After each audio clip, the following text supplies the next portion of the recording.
July August গণহত্যা মামলার আসামি আওয়ামী লীগের সাবেক 12 মন্ত্রীকে দ্বিতীয় দফা হাজির করা হয় আন্তর্জাতিক অপরাধ ট্রাইব্যুনালে। এ সময় অনেককে বিমর্ষ দেখা গেলেও হাস্যোজ্জ্বল ছিলেন রাশেদ খান মেনন ও হাসানুল হক ইনু।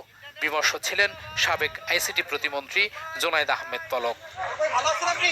ভালো আছেন আপনি? নাই, বোবা হয়ে আছি, বোবা। বোবা হয়ে আছে? আপনারা মুক্ত আছেন তো? ইনশাআল্লাহ আমরা আছি। বোবা।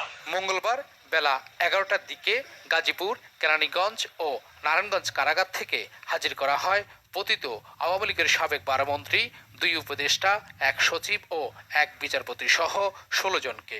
আদালতে কার্যক্রমের শুরুতে শেখ হাসিনার বিষয়ে তদন্ত শেষ হয়নি জানিয়ে 2 মাসের সময় চায় প্রসিকিউশন টিম। তুলে ধরা হয় গুম কমিশনের রিপোর্ট।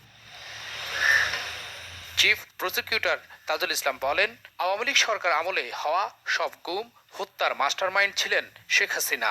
অপরাধের যে নিউক্লিয়াস শেখ হাসিনার মামলায় আদালতের কাছে উপস্থাপন করেছি যে আমরা তদন্ত রিপোর্ট অনেক দূর অগ্রসর হয়েছি, কিন্তু পাশাপাশি জুলাই আগস্টের সংঘটিত যে মানবতা বিরোধী অপরাধ এবং গণহত্যা 16 বছর ধরে বাংলাদেশে যে সমস্ত এনফোর্সড ডিসঅ্যাপিয়ারেন্সের ঘটনা ঘটেছে, নিষ্ঠুরতম পন্থায় মানুষকে বছরের পর বছর গোপন কারাগারে আটক রাখা হয়েছে, তাদেরকে নিষ্ঠুরতম পন্থায় হত্যা করে তাদের লাশকে নদীতে বা খালে বিলে ভাসিয়ে দেওয়া হয়েছে, ডুবিয়ে দেওয়া হয়েছে।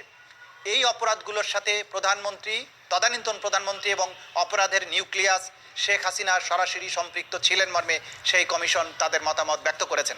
সাবেক মন্ত্রী, প্রতিমন্ত্রী